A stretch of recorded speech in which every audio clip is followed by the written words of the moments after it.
This final segment of the show for today. We're talking to attorney Rachel Bell, and she's talking about some of her experiences looking toward her final candidacy toward the Democratic nomination for the General Sessions Court judge. And Attorney Bell, let's see if we could give you an opportunity to talk about your organization, because I think that your organization has been pushed forward as being quite progressive in terms of bringing people into your campaign and et cetera. And so what are some of the plans that you have in terms of winning the Democratic nomination for this position this time around? Well, ultimately, and it is our priority to thank everybody for having the confidence to put me in the position to be the Democratic nominee. Secondly, we do want to inform and educate more people about my abilities and why we believe that I would be the best candidate.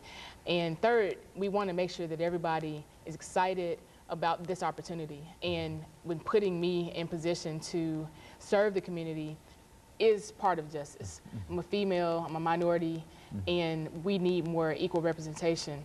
It's very important that I believe a number of the community may or may not know how experienced I am and how much how much of the qualifications that I do have to serve in this position. I believe it's very important for individuals that want to volunteer and want to get involved with the campaign to contact us, and they can reach us on our website, RachelBellForJudge.com. They can call the office at 256-3353, and again, the website is RachelBellForJudge.com, and the number is 256-3353. But right now, we just want to make sure that everybody is a part of this opportunity. This is an exciting time for me. It's an exciting time for the city to see that hard work and belief and confidence in somebody will pay off. And I'm just really elated and excited that I had people from all walks of life, people from all parts of the city, you name it, that were interested and confident in my abilities, from young to old, white, black, male, female. And I'm just very excited that they stood behind me after they did a little bit of research to see what Rachel Bell was all about and what Ring the Bell for Justice means, and that we were able to be successful. And so I'm just real humbled and thankful for the individuals that that believed in me. And one thing that I learned as a child from my parents, from my mother and my father, you know, having started working in the community at a young age at 13, was that it wasn't about Rachel Bell, and it wasn't about Rachel Bell being diabetic, but it was about my ability as a servant leader to allow my life and what was going on with me to touch other people, and to take myself out of it and just take my facts and my circumstances to be a blessing to other people. And I've learned that from a very young age. My parents have always told me to stay grounded, because, you know, at the age of 13, I was on Peter Jennings. How many kids have that opportunity to be on the world news at 13 about their opportunities to play basketball and you know, serving as the Vanderbilt Children's Youth Ambassador? It was a huge accomplishment. You know, at that age, I didn't really completely understand what it meant, but I had the opportunity to serve people from a young age, and now, you know, 20-some years later, 22-some years later, I realized that it's not ever really about the individual. You're here to help other people, and sometimes you're just used as a vessel. And I realized that I'm just here being used as a vessel to serve the people and the constituents of the city. And so I want to always make sure that everybody knows it's not about Rachel Bell, that it's about an individual that cares about the people, and I'm here to serve you and here to render justice. And so now, exactly, when you made your decision to run, did you believe that that you would possibly win this? I know that you couldn't go in without believing it, but what did people talk to you about the prospects or the odds in terms of you being successful? Yes, from that perspective. A number of people told me I should not run. A number of people told me that they weren't going to support me because they had relationships with other people and they were going to support them. A number of people told me I should save my money. A number of people told me I wasn't ready, even though I was a fine lawyer and very well qualified, that this wasn't my time. Public service and public service, that even though you've done all that, you just need to wait. It's not your time.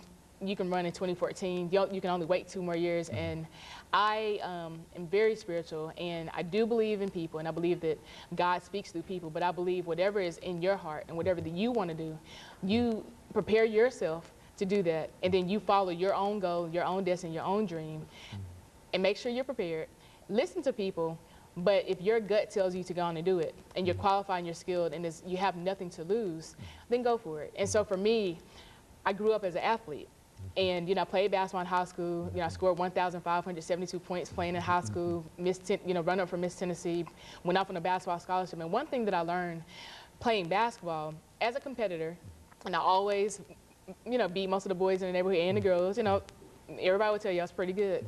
But the one thing that I always learned, I didn't win every game, but the games that I lost and I didn't work hard, I felt bad about it.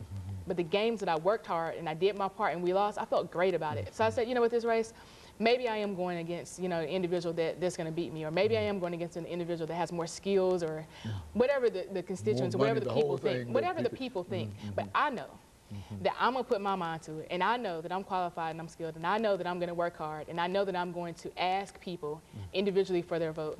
And so if I'm not successful, humbly, I'm going to know that I worked hard and the people that were part of my team worked hard. We were successful, and I'm humbled that people stood behind our hard work, and once they did the research, they realized that I was qualified and that I would be a good judge. And when the Tennessean endorsed me, it wasn't just because I was a minority, and it wasn't just because I was the only African-American candidate. I truly believe it was because they did some research, and they realized that I had practiced in all of these courts in the community. Most of the judges in the city, I've practiced before them. And I've done a fairly, decent job. But I know that it's not about me. It was about my willingness and my ability to want to serve the people. And so I always want people to know that this is not about me, that I'm just here to serve. Over the last